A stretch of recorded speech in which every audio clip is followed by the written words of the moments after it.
நான் உங்கள் கட்டிட தொழிலாளி பி சீரங்கன். வள்ளலாரின் சத்திய வார்த்தையை பற்றி நாம் பேசிக்கொண்டிருக்கின்றோம். நமது தெய்வம் அருட்பெருஞ்சோதி தெய்வம். நமது தெய்வத்தினுடைய புகழையும் பெருமையும் நாம் பேசிக்கொண்டிருக்கின்றோம். நமது தெய்வம் அருட்பெருஞ்சோதி தெய்வம். நமது தெய்வம் இருளை நீக்கி ஒளி வெளிச்சத்தை தரக்கூடிய தெய்வம். நமது தெய்வமானது வள்ளல் பெருமானை இந்த பூமிக்கு தப்பாத தந்திரம் மந்திரம் யாவையும் தந்து உலகில் வெப்பானது தவிர்த்து ஐந்தொழில் செய்ய விதித்துள்ளது. ஆதலால் நம் இறைவனானவர் வள்ளல் பெருமான் அகத்தே கருத்து புறத்து வெளுத்திருந்த உலகர் அனைவரையும் சகத்தே திருத்தி சன்மார்க்க சங்கத் அடைவித்திட அவரும் இகத்தே பரத்தை பெற்று மகிழ்ந்திடுதற்கென்றே என இந்த உகத்தே இறைவன் வருவிக்க உற்றேன் அருளை பெற்றேன் என்று கவிதை புனைந்துள்ளார்.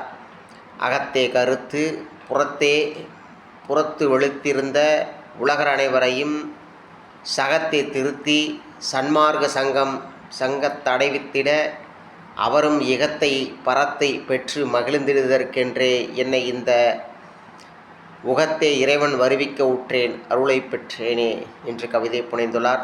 ஆதலால் உலக மக்களே, நீங்கள் அகத்தே கருத்து புறத்து வெளுத்திருக்கின்றீர்கள்.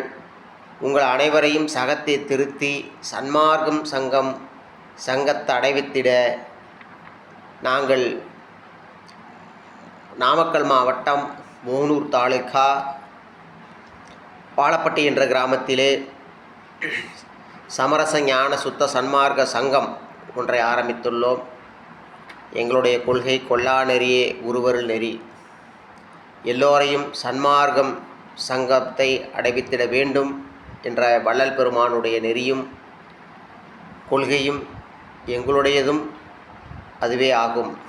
ஆதலால் உலக மக்களே, எங்கும் இரவா இயற்கை என்ற நிலையை வள்ளல் பெருமான் சொன்னது போல் அமைய வேண்டும். ஆதலால் எல்லோரும் உலகர் மக்கள் அனைவரும் சன்மார்க்க சங்கத்திற்கு வாருங்கள். ஒற்றுமையோடு எல்லா உயிர்களையும் நாம் பேணுவோம், காப்போம். ஆதலால் சன்மார்க்க சங்கத்திற்கு நீங்கள் வந்தீர்கள் என்றால் எல்லோரும் இகத்தை பரத்தை பெற்று மகிழ்வதற்கென்றே என்று இந்த பூமியில் நாம் வாழலாம், என்றும் மரணமில்லா பெருவாழ்வை அடையலாம், நம் இறைவனோடு சேரலாம். வள்ளல் மலரடியே போற்றி.